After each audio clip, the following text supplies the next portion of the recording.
This is my journey. Inspired one story at a time, a library of leaders was created.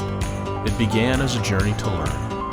As time went on, it began to grow. All it needed was a platform, and this podcast was created to listen, to inspire, to share.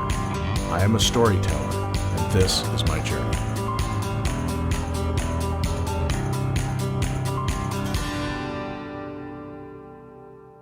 Welcome to another episode of Profiles in Leadership. I'm your host, Steve Anderson, and today our guest is Steve Cadigan, who is a top talent strategist and leadership expert with 30 plus years of experience.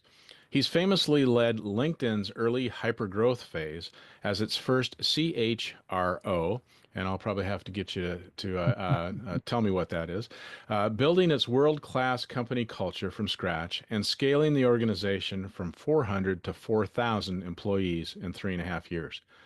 As one of the most provocative global thought leaders on the future of work, Steve is hired not only by Fortune 500 companies, but by entire countries to help them navigate the talent landscape.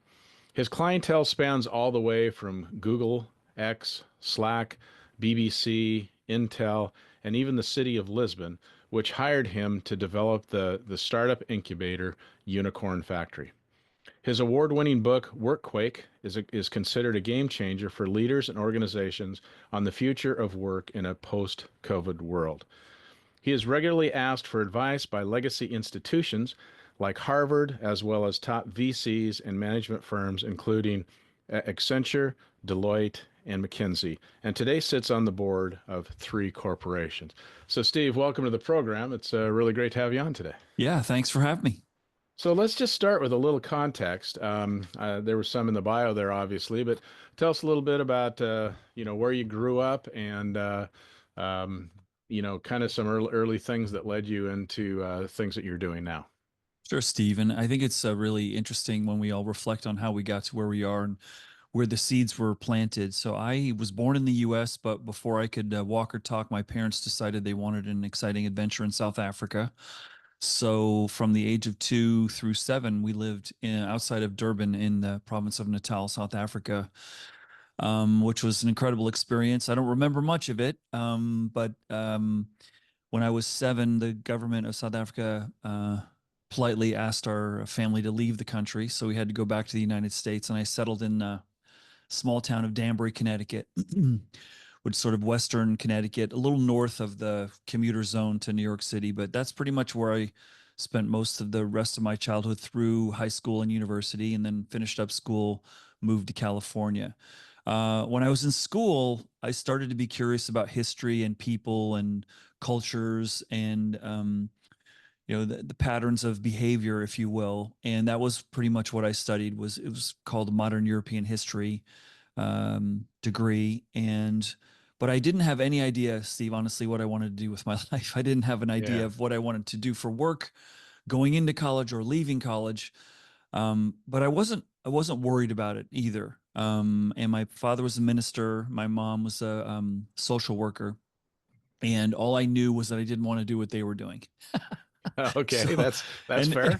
Yeah. And in my family, business was not, the desired or promoted trajectory, if you will. It was doing good for society. And so I moved to California after I graduated school, and I'd fallen in love with a classmate in school from California. So I moved out to be close to her. And then I just found a job through my network, working in a company that allowed me to move around. And after about a year, I stumbled onto human resources and recruiting, and I just fell in love with it. I mean, I feel really lucky at the age of 23, 24 to find something that was really suited to me. And I think the roots of that were all the sports that I'd played, and passion for, teams and trying to figure out who plays better in what environments and what coaches and bosses are best for people. So I really discovered that I had a real affinity for it. And also from my background of, living in a different country, I think it helped me learn how to adapt a little bit to different environments. It wasn't easy when I moved from South Africa to the US. I was teased pretty relentlessly for my very strong South African accent, which shows up every so often. But that's great. I So, that was Yeah, probably, yeah. in my early 20s, I started in human resources. And then from there, probably six different industries, had a chance to work and live in Singapore and Canada for a number of years.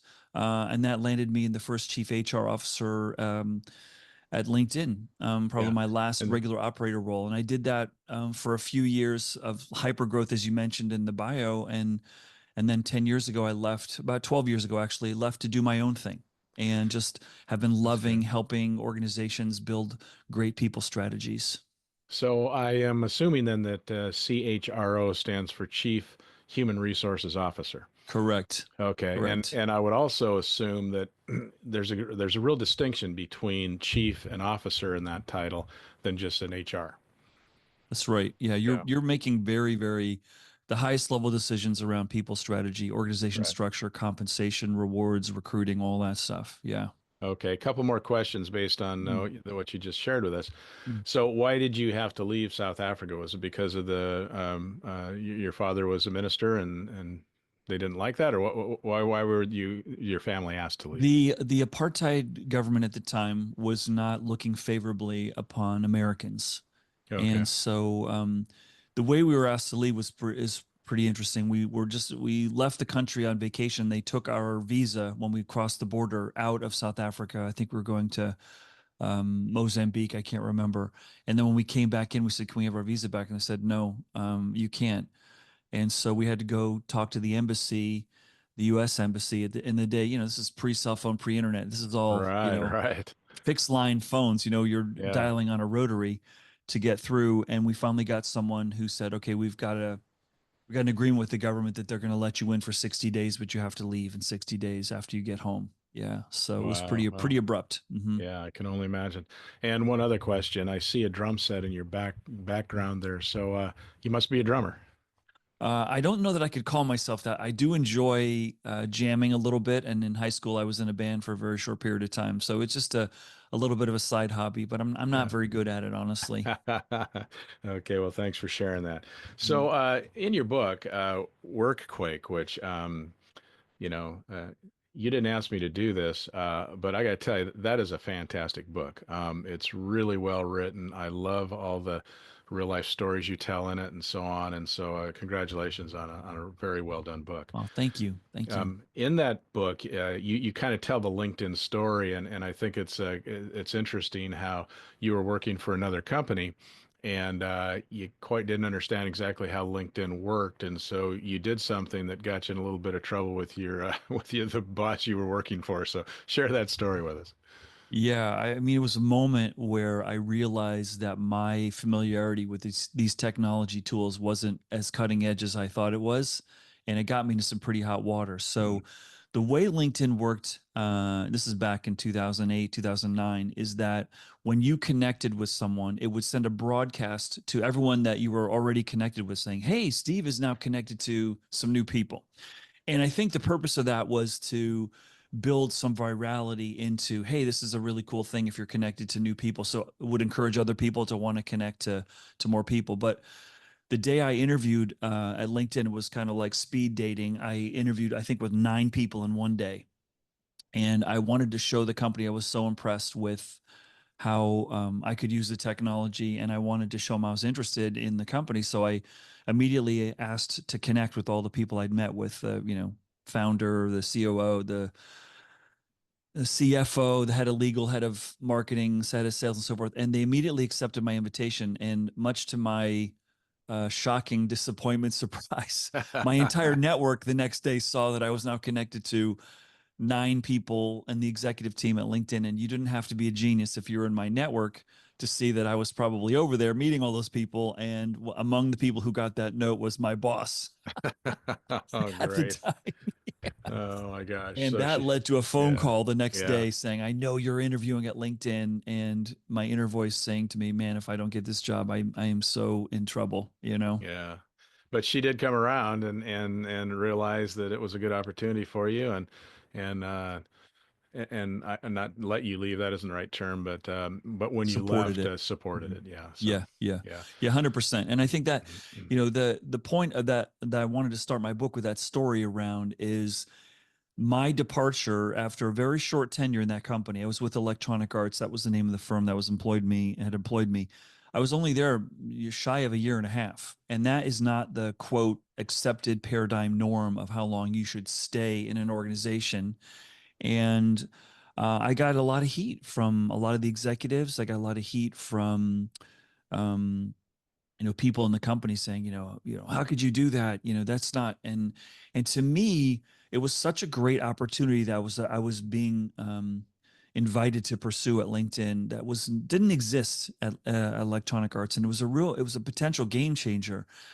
And yet people were more frustrated and upset at me than they were excited for me, and I just felt that was really disappointing. And also, it just made me feel like this model of work is kind of broken because Hmm. we make this commitment a lot of times that oh, I'm going to stay a long time, but it's not actually explicit, it's implicit that we both sort of understand, hey, I'm probably going to stay a long time and you're probably going to employ me a long time, but we both sort of know it's a free market, and Yeah. so I wanted to expose that a little bit, and that was one of the reasons why I showed that story at the beginning of my book.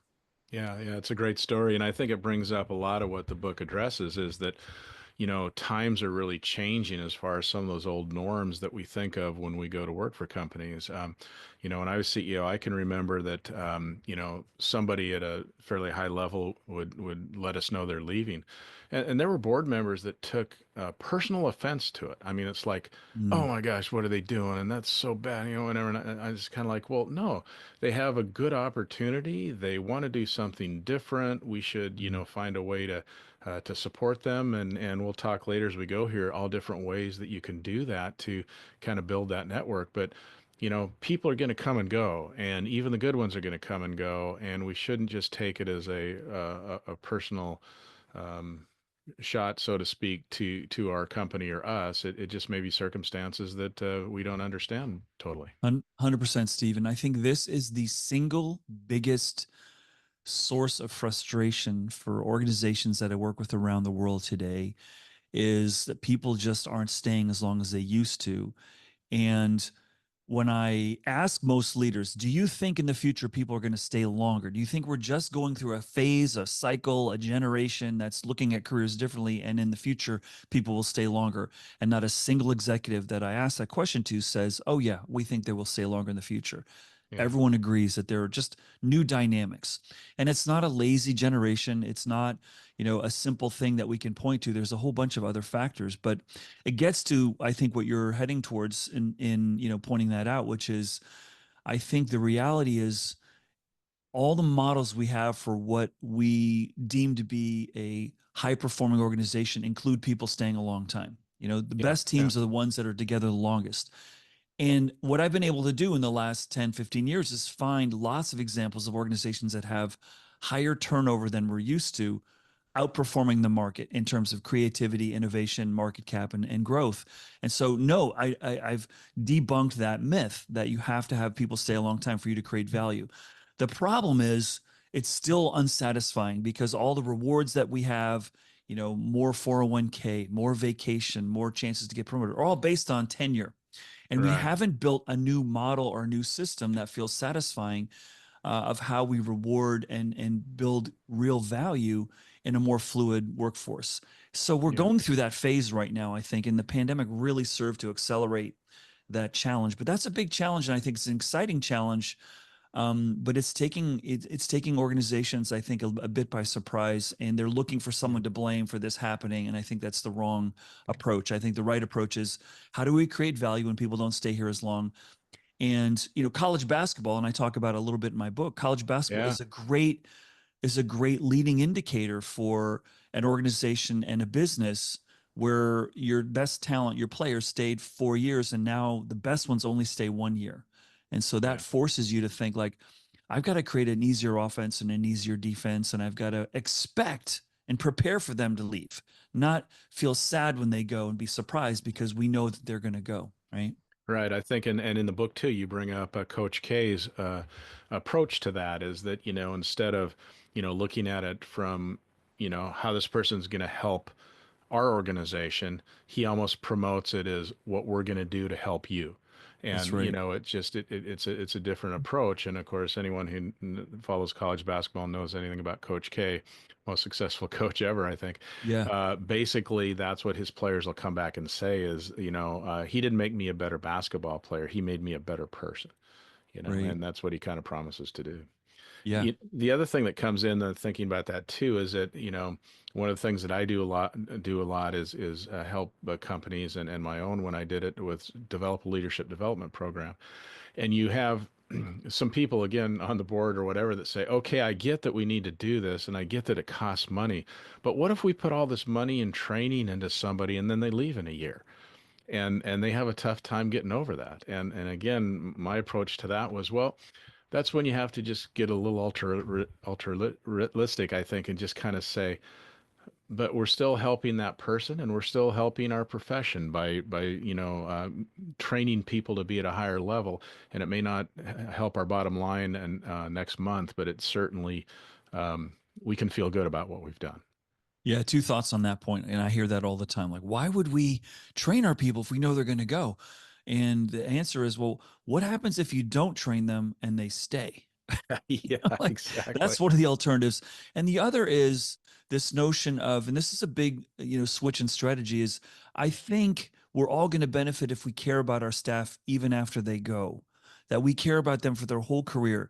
And maybe they will come back. Maybe they'll be a source of, referrals for talent for business in the future, and they'll be angels for us. And that's, a very simple concept that most organizations, particularly in healthcare, Steve, Yeah, don't employ, which is, let's have an alumni association. Let's just keep in touch yeah, with people, even if it's just a monthly, quarterly newsletter around, hey, here's what's going on, or and so forth. And LinkedIn, of the six major companies I've worked for in my career, LinkedIn is the only one that regularly reaches out.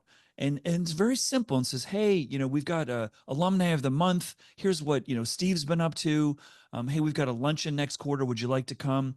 And they've reached out to me and said, Steve, we have a new product feature that we're going to launch. Can you give us some feedback on what you think the pros and cons are? And it just makes me feel cared for. It makes me want to support them for the rest of my career.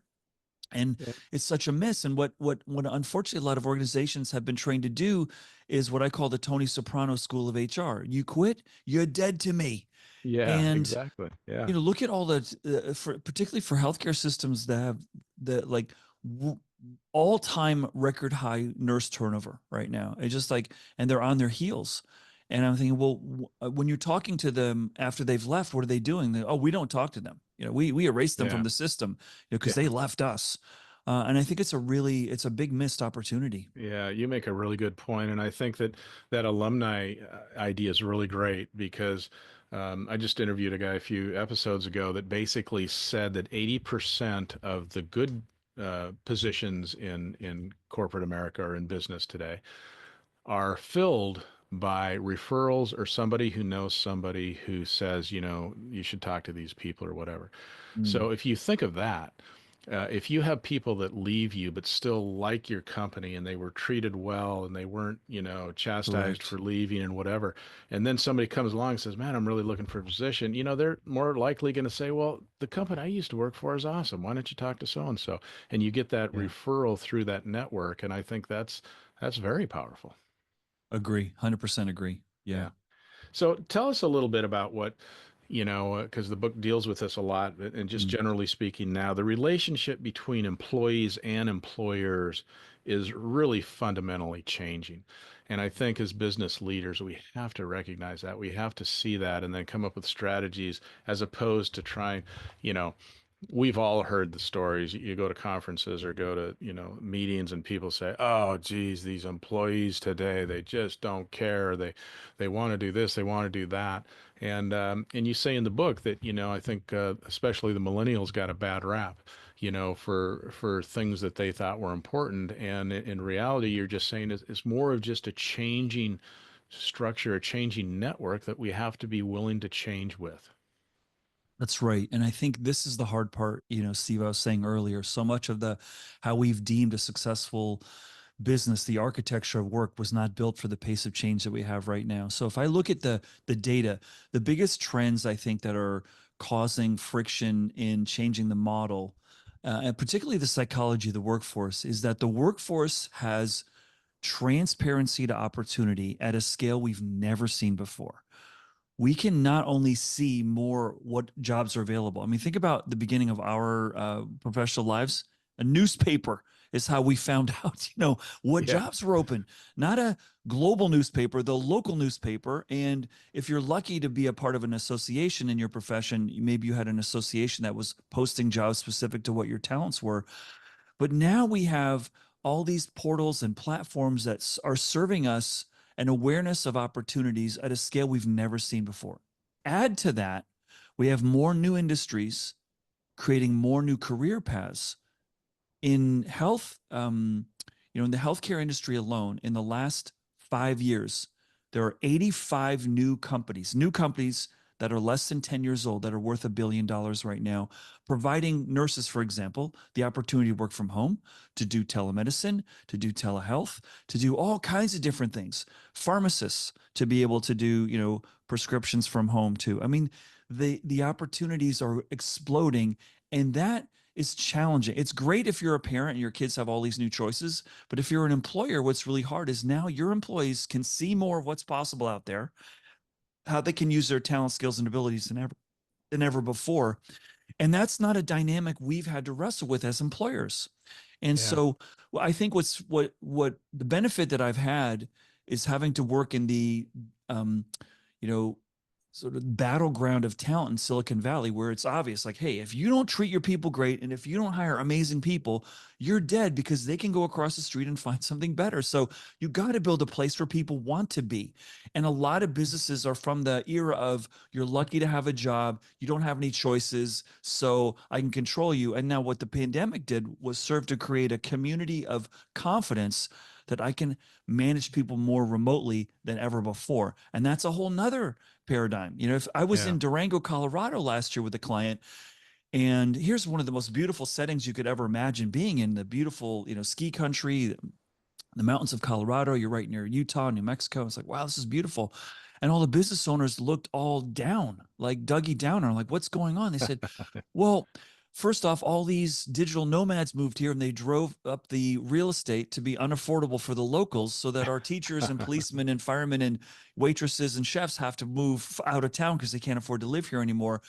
But all of our employees are getting calls by employers in other places, and they're still allowed to work here, but they can, or live here, but they can work somewhere else.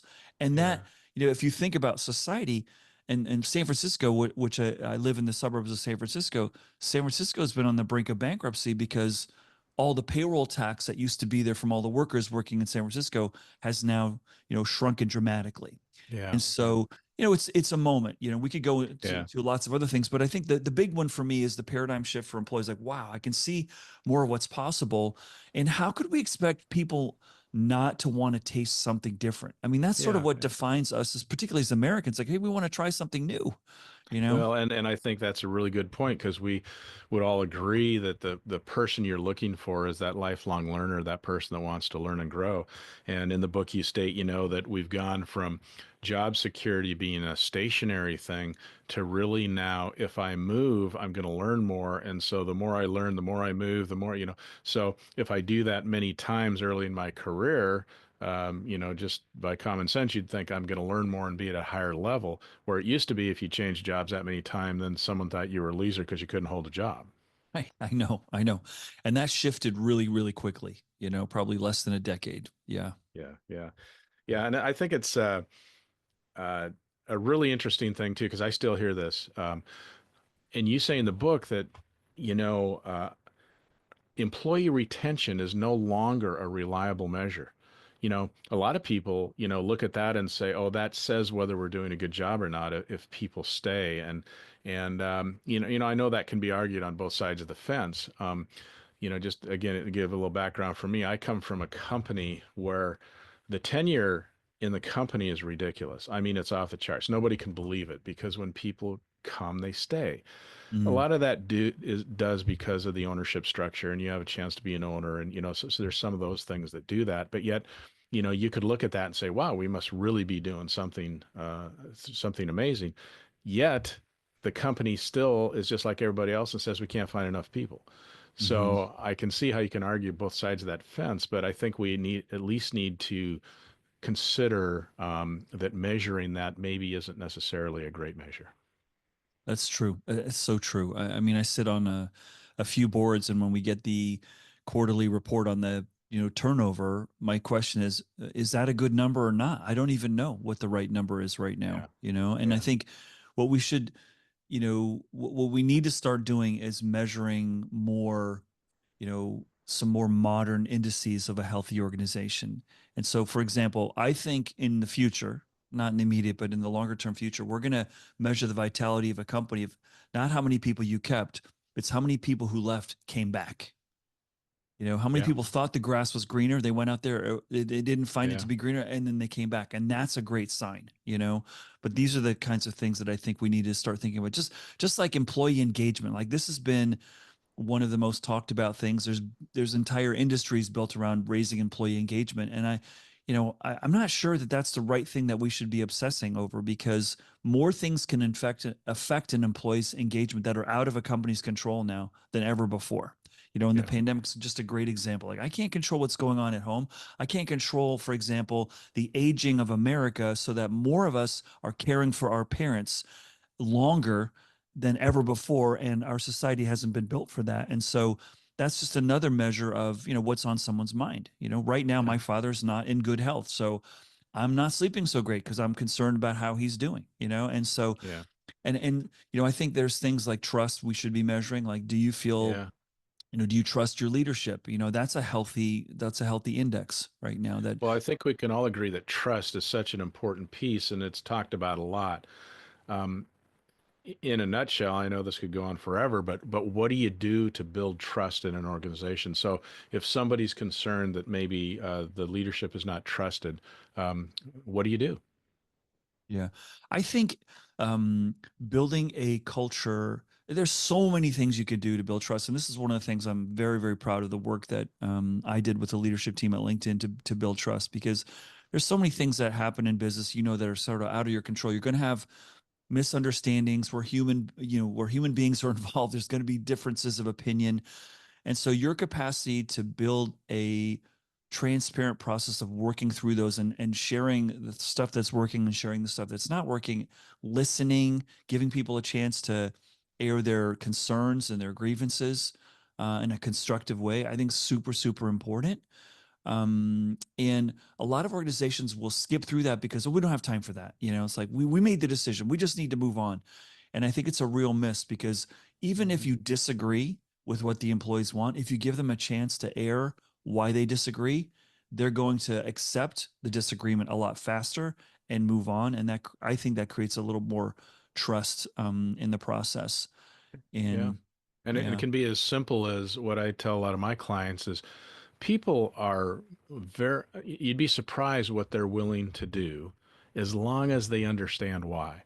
They have mhm. to understand why. You can't just say, well, this is what we're doing, go forward. They have to understand why. So that transparency, you know, that kind of transparency, and also the transparency of sometimes just admitting you don't know the answer or you don't know why things are happening, and to show that vulnerability, and I think that helps build trust as well. Yeah, I agree. I agree. And probably the greatest capacity for you to build trust and loyalty is when something goes wrong and how you handled it. Yeah, And did you flip out? You start blaming people, or did you start saying, okay, my fault, even though everyone knows it wasn't your fault, that you said, you know what, I'm going to take the ownership for that as a leader. I think I could have done this better. That's how you build followership. It's when in these difficult moments. And that's why, looking back on it seems like decades ago, but just a few years ago, the pandemic was the ultimate leadership test of our lifetimes. You've got some companies that are looking to overcharge people for, you know, PPEs and all kinds of other things. And then you've got other organizations that are just donating and repurposing factories to build respirator, all kinds of amazing things that they're doing for their communities. That was a great test. yeah, it really was. And then talking about, training people or getting people comfortable with this new landscape that we're dealing with and whatever. I was intrigued because we use this in our company too, but you talked about improv as a great training tool. So tell us a little bit about your theory behind improv and why you think it's so effective. You know, what's interesting, when I was writing the book, I was really, and this is, I encourage everyone to go through this journey when you, to write a book, because when you set your intention, like, I want to go try to, publish my thoughts and ideas and perspectives, all of a sudden your mind is seeking more validation in everything that crosses you. You know, you see a movie, there's something there. You read something, you listen to a podcast. And at some point when I was writing the book, a friend of mine mentioned that they had this manager training that involved, you know, basically improv comedy. And I'm like, whoa, what? Tell me more. And they said, yeah, because when we're dealing with customers, we don't know what's going to happen. And so something unexpected happens every day. And the greater our capacity to deal with the unexpected, the greater our ability to deliver good, delightful customer experience. And so I really believe that. In my profession, human resources, I love it because every day is so radically different. When I was Hmm. an regular operator, you just don't know. Someone's going to come in and say they've got a family issue. They've got to deal. Someone's going to come in and say, I've got a performance issue. Got to deal. Someone's going to say, we're going to build a new plant in another city in a country we've never been to before. I'm like, wow, this is amazing. But so your capacity to deal with the unknown in an environment of business today, particularly where the future is increasingly uncertain and things are changing faster, I think is a superpower. Yeah, yeah, I really do. It's very effective, and I was always shocked when we did that, and we actually hired a professional improv company to come in and lead this at some of our retreats and so on. And I've said this before on the show, but I was always amazed because the people who were best at it were the introverts who you didn't think were going to be that good at it. Uh, But given a license and giving, something to, where they just are, just go with it, they don't have to find a way into the conversation because they've just been asked and put in the situation. yeah. They were often some of the better ones at the exercise. That's great. That's Yeah, great. I love yeah, that. it was really fun. So, and getting to this, you talk about, people changing jobs. And again, someone from my vintage is, this is hard to take sometimes, but when you say that, the average person is probably going to change their careers 5 to 7 times during their lifetime, is what most of the statistics are showing now. So, again, that relates to all what we just talked about, where you have to attract people, you have to work with people, and still sometimes they leave because they're looking for something new to do or different, or they have an opportunity. You can't be everything to everybody. That's right. And that's very hard for some of us to accept, that we're not everyone's going to want to work with us, not everyone's going to want to stay with us.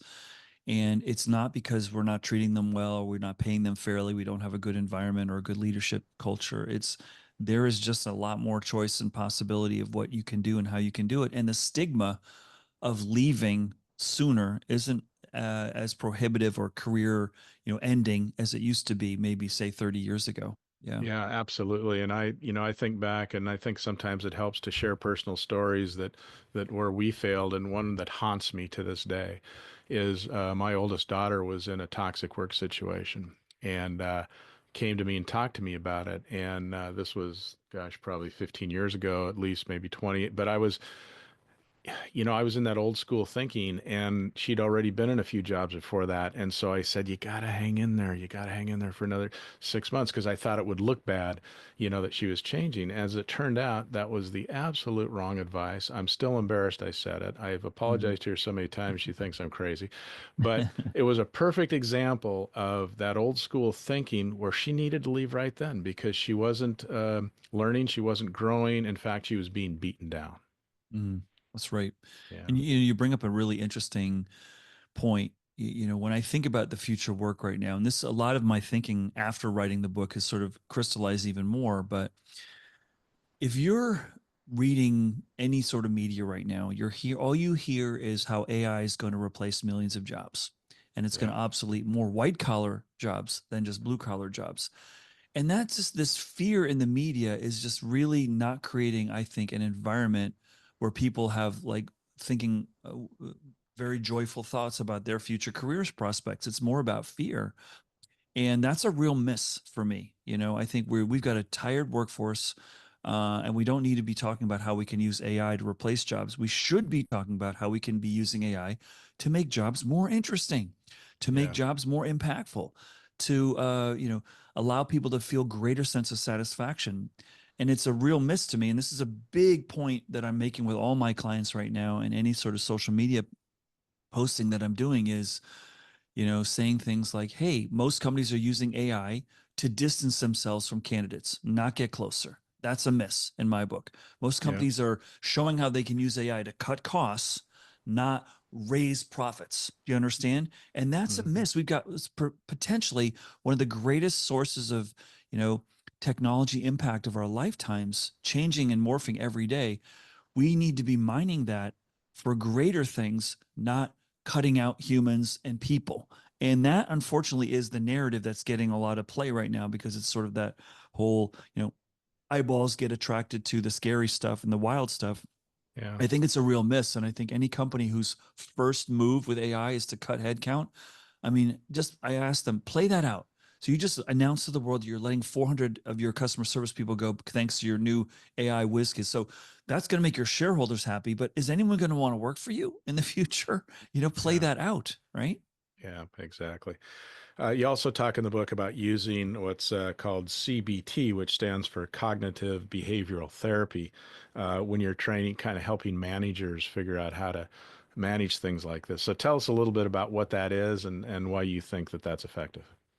Yeah, I think our capacity, and this, see, from your training in leadership development, our capacity to build really good, leadership muscles is one of the most, I think, underappreciated sources of impact in an organization that I think, should be investing a lot more in. And that just, combined with this notion of, um, improvisational capacity where you're teaching people to deal with new things, that gets to me at, the reason this is so valuable to invest in is because in a world that's changing quickly, in an environment where we need new skills for our employees faster than ever before, you know, our leadership muscles have never been more important. And this gets to, I think, a really interesting discussion that we're facing as a global community right now is artificial intelligence, and this whole tidal wave that is coming at us is forcing us to understand more what makes us uniquely human, because that's going to differentiate us, as a workforce, right?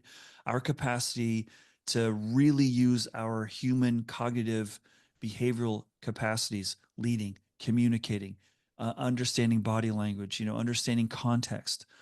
That's something really powerful. And increasingly, as tasks become consumed by our ability to leverage artificial intelligence, it's our human skills which are really the most profound and going to be the most valuable and worthy of more development in.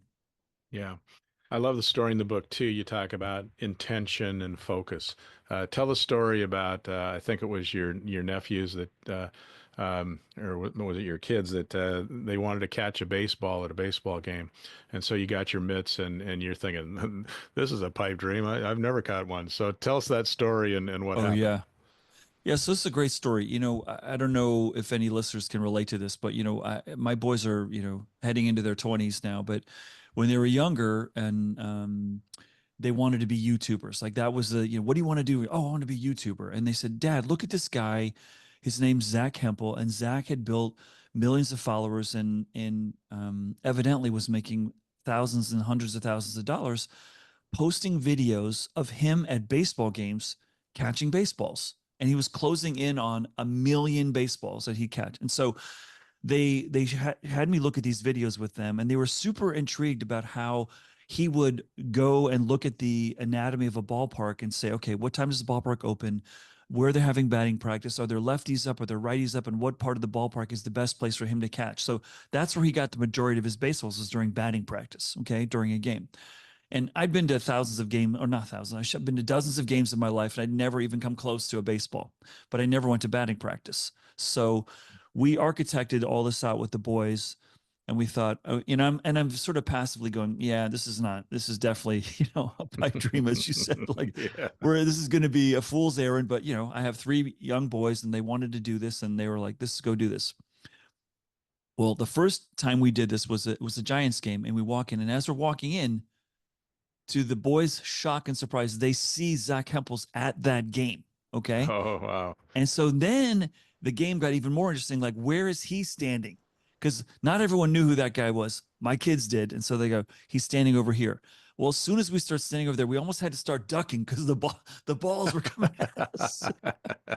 And uh, um, anyway, fast forward, we went to an Angel game later that summer, and before the game had even started, we had about a dozen baseballs. And we were almost embarrassed how many balls we had. So there's kids smaller than my boy. So we started handing out some of the balls we got to other kids, but their heads exploded with how the capacity is sort of, okay, he's doing it. Let's go try it. Oh my gosh, exceeding expectations. It was a really cool learning. yeah. A week later, they had completely lost interest in doing it after that, but it was a great story. Yeah. That is a great story.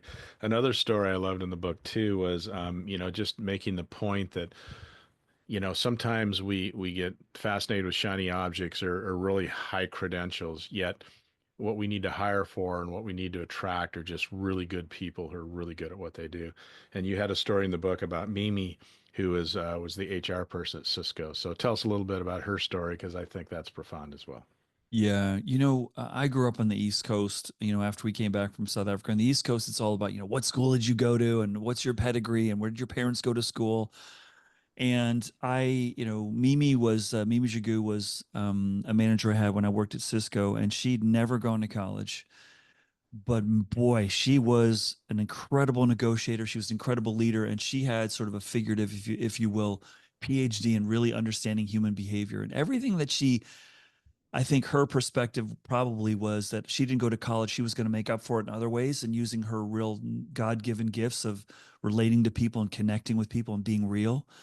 And she became like the best negotiator in the entire company. And a great lesson for me from her that I take to this day was I was interviewing someone to lead our operation. I was on an acquisition integration team, and we needed to hire someone who spoke Chinese to help us out because we're increasingly acquiring companies that had employees in China.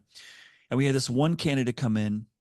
His name's Steve Hale. He's from Seattle, and he was a former airborne ranger, self-taught Mandarin, like really, really successful. And as we're interviewing him, I went to Mimi and said, I don't think we should hire this guy. He's just, he's way overqualified. I think she's super smart. So she said, Steve's intimidated by this guy. He's being interviewed. So she said, you need to hire him. I said, why? He's going to be, he's going to want my job. He's really, he's self-taught Mandarin. He's an airborne ranger. Like, what's he want to do this job for? She says, Steve, if you hire him, you're going to be able to do more things.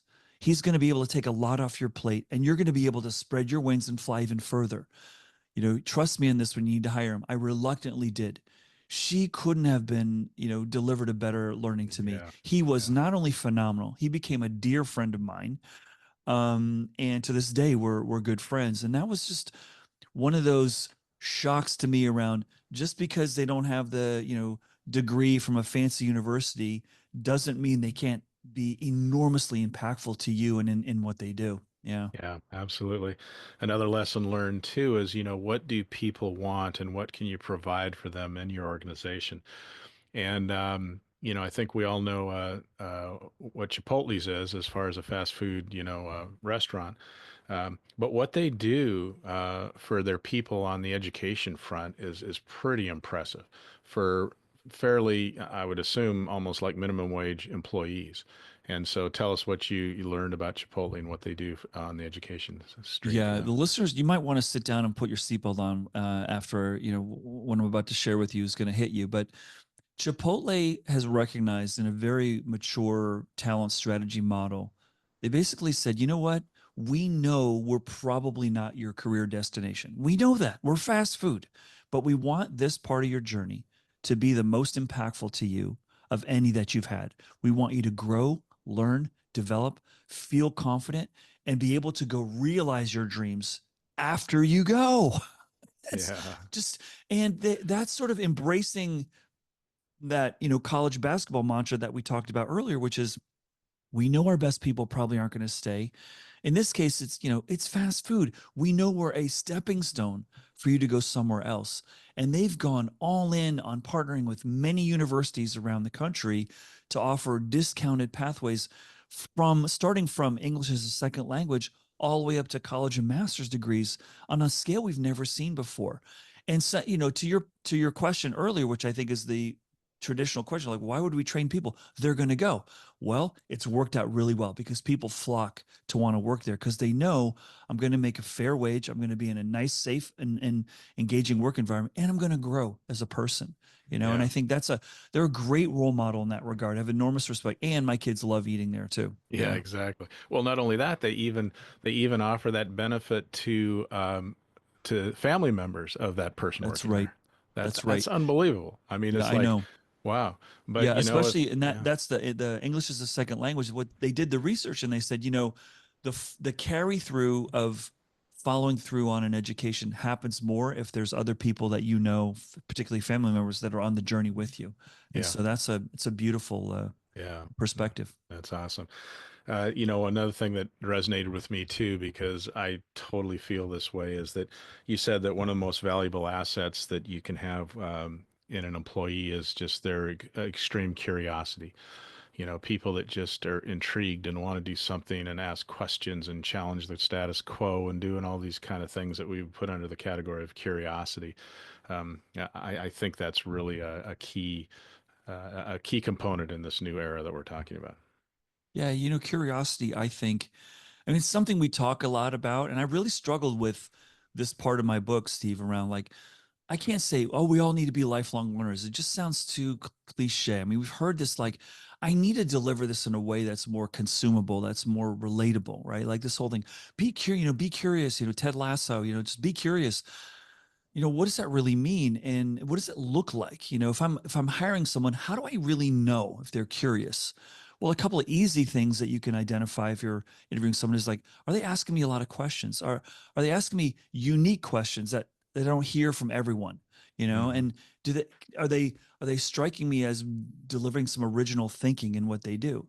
And it's like, for me, my wife and I, we drive the kids crazy. If we're driving somewhere, we're like, wow, look at that sunset. Why do you think there's a forest fire? Because the clouds are all orange. Like we're just always that, I was given the a gift. I don't know where it comes from that I'm always interested. And sometimes Hmm. playing games is a great way for you to see curiosity too around how people are exploring different solutions and different strategies in games. But that is something that I think is super powerful. And in a world where I think the most important skill that you have today is the skill of learning new things quickly, curiosity is the precursor to that. Yeah, And curiosity is a good indicator of does someone have a growth mindset, which is, are yeah. they wanting to understand and really challenge their thinking? And that's increasingly important. And I still struggle to try to help people understand, what does that look like? And can you grow someone's curiosity? Because a lot of Mm. traditional corporate America is to beat the curiosity out of you. No, no, follow instructions. Students, don't ask questions unless you're called on. We're doing a really good job of smothering curiosity in some respects, and we need to really Mhm. rethink that. Yeah, and I saw that you're a fan, as am I, of Carol Dweck's book, Mindset. That's been around for a long time, but it's so good, right? It It's just is. so good. Yeah. Yeah. Yeah, she's Steve, amazing. I'd finished my sort of hard copy of my book and I sent it to some friends, the friends that I knew are really going to give me honest, direct feedback. Yeah. And someone said to me, like, Steve, like, you don't have growth mindset in here. Like, I'm like, oh my gosh, how did I miss that? And so I went back in and I said, of course I Yeah. have to, because Yeah. I'm always been a big Carol Dweck fan, but yeah, Yeah, yeah, that's amazing. So you can tell I love stories, and I'm a storyteller, and you're a great storyteller. There's a lot of great stories in this book. Where do you find these stories? I mean, as I was reading through it, a story after story after story, I said, "Oh, these are just resonating with me." And I'm like, "Where do you get all these stories? Are these just all personal experiences, or do you have a they're way all, to?" yeah, it's all personal experience. And honestly, I've you know, uh, admittedly, I've struggled to finish books. I'm the kind of person that's like 8 books on my nightstand, and I'm always like in different pieces. And now I've moved to Audible during the pandemic because I was driving the car a lot between San Diego and San Francisco. Um, and so I just reflect on it. My dad's a big storyteller. I think it sort of comes from the family. We have a big Yeah. oral tradition. And so, yeah, you just pull from what you know. And I also feel like I don't really love reading big, heavy books. I want to make it relatable And that's sort of my style. And I had a really good coach as I was writing this my first book, and he was saying, "Hey, what books do you like?" I go, "I like the books with stories." I'm like, "Okay, tell Yeah. stories." I'm like, "Okay, Tell great stories. Yeah. advice." Right? Yeah. Yeah. And I think storytelling is one of the most powerful leadership traits you can develop. Mhm. People relate to stories. You can give facts and figures and spreadsheets and charts till the cows come home, and but if you can tell a story that tricks a little bit of emotion or brings back a memory or does something like that, to me, Mhm. that's what sticks. So, And it's more fun coaching that way than yeah. here's how you should do this task. Like, hey, let me tell you a story about this or that. Yeah. Yeah. Another thing you state in the book that, again, I think we might have came from the same family because it's something I've used for years and years, which is collaborate or die. I don't know how many times I've said that, there's so much out there. There's so many great ideas. There's so many exciting, smart, brilliant people. You can't know it all. So collaborate. Find a Mhm. way to stretch your own abilities by collaborating with others.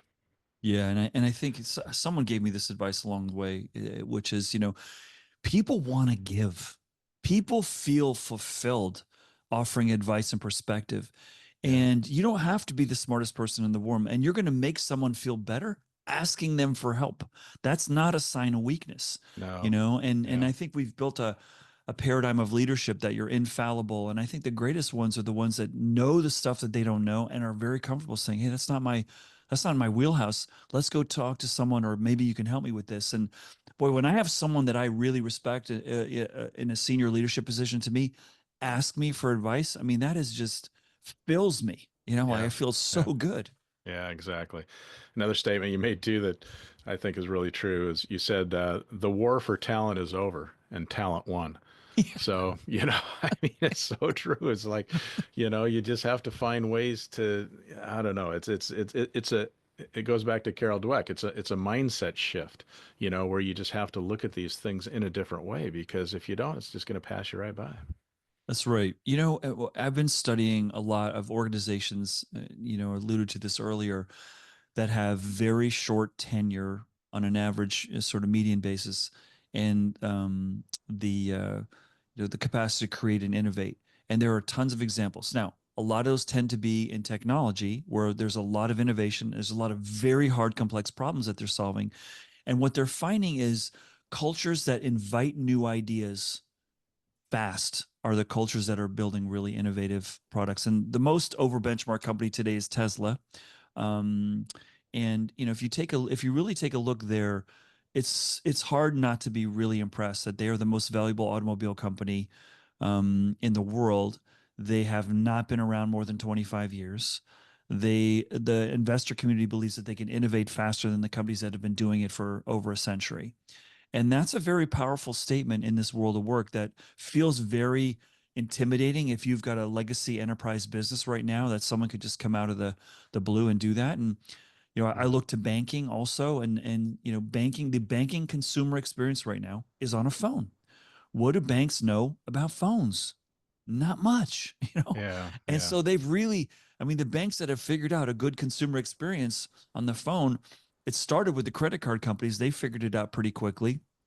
Um, but the banks have struggled, with that great consumer experience, and it's hard for them because there's also massive. The reason they haven't been completely blown out of the water by technology companies is because the banks know the regulatory requirements. The technology companies haven't had to live with heavy government regulations around all kinds of things, right? And yeah. so the banks have leveraged that to buy them time to learn the technology. But that's fortunate for them. But just, I mean, whatever industry you're in right now, you're going through a cold reality check of like, hey, there's going to be a technology innovation here. I want to be in front of it, but I'm also blinded by my legacy businesses, how we've done it this way. Hmm. You know what I'm saying? It's Yeah, really exactly. tricky. Yeah. Yeah, and you have to be able to be willing to look at it in a different way. For instance, I counsel a lot of my clients. I get this a lot where, geez, I interviewed this really amazing person, the superstar, and they only want to work 3 days a week.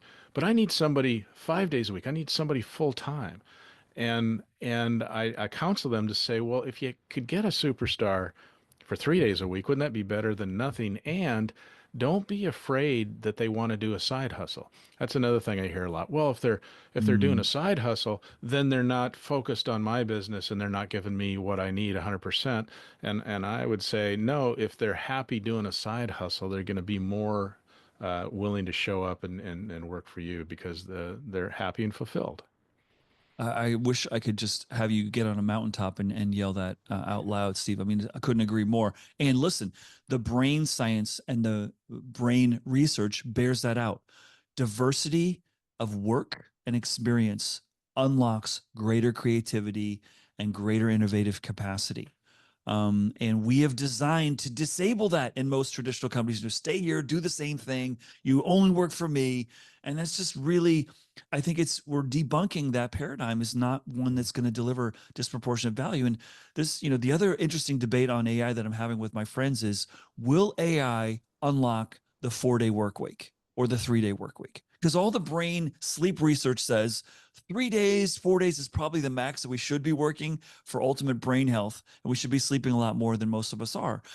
Um, and so, I'm of the school of no, I don't think an investor is going to say, hey, if your employees can do the job in 3 days, that's good. They're going to say, well, then find something else for them to do the other two Exactly. days. Exactly. I know it's so true. So true. Well, Steve, in anticipation of our discussion today, what haven't I asked you that you think you want to get in the show today?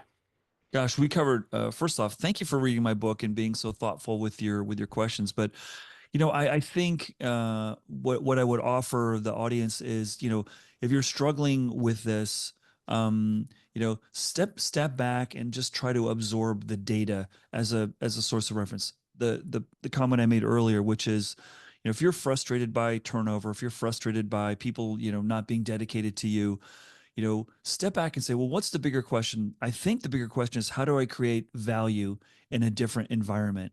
And I think what we're entering in right now is what I call the world of experimentation. What's really deeply frustrating for all of us is we have no benchmark for this moment in time, right? If we could talk to the Mhm. people during the Industrial Revolution, they might give us a heads up on how they handled such a radical shift in the world of work.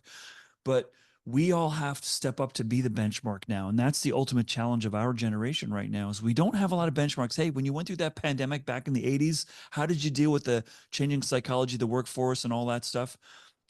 AI, the post-pandemic, shift in the mindset of employees, people thinking differently about their careers.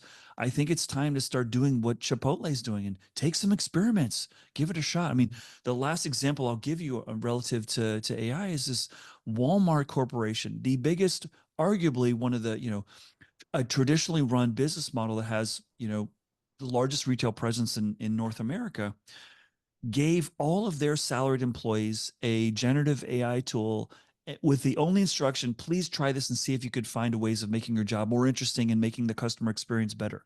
And they unleashed it to all their employees and they found thousands of insights that they just shared. And it was just a big experiment, you know? Yeah, And yeah, that's if they incredible. can do it, that's a Yeah, great confidence marker that they're trying to be the benchmark. They're not waiting. Hey, how did a giant retailer around the world like us deal with AI? They said, we're going to have to jump in and start playing around with this, and I think yeah, that's a great indicator of what position that we're all in right now. We have to experiment a little bit more. yeah, absolutely. Well, Steve, at this point in the interview, I always ask my guests the same common question. So that question is in relation to leadership. What is a pearl of wisdom that you could leave us with today? Appreciating that the greatest loyalty and trust that you can build are going to probably be in the most difficult circumstances and how you handle them. It's not the day to day. It's not when everything's fine. It's when things are really, really challenging. It's probably the greatest moment for you to step up and realize if I'm a human being, I'm probably going to be able to build greater trust and greater loyalty. Yeah. And Steve, I just want to, I'm going to hold it up for those that are watching this on video, but this is your book, Right. and it really is good. I just, I loved it. I would recommend it to anyone. So I'm sure you can get it on Amazon, but tell people how they can get it and where they should Yeah, go it's to find available it. anywhere. You can call your bookstore if they don't have it, they'll order it. And Amazon's a good place. And I also have a lot of little stories from pieces of the book on TikTok if you're interested in not and wanting a little comedic relief. Yeah. Yeah, that's awesome. Well, Steve, thanks for your time today. This has been a real pleasure. I feel like, as I've said before on this show, every once in a while you get a guest that you feel like you could talk to for hours and hours, but we won't do that. But I sure enjoyed our discussion today. You have a lot of great insights. A lot of things you said certainly resonated with me, and I'm sure did with others as well. So, thanks for your time. I appreciate everything you're doing, and hopefully we'll meet down the road somewhere. You bet. Thank you for having me. Okay, take care. Bye bye. Thank you for listening to another episode of Profiles in Leadership. To listen to all my interviews, subscribe to Profiles in Leadership with Steve Anderson on Apple Podcasts, iTunes, and many other popular podcast platforms. Some of these interviews are on video, and you can search YouTube for Profiles in Leadership with Steve Anderson. You can also access the entire library of interviews on my website, orange.coaching.com, and that is orangetheword.coaching.com, and go to the Media Center and click on Podcasts or Video Gallery. You can also enter the website from pilpodcast.com.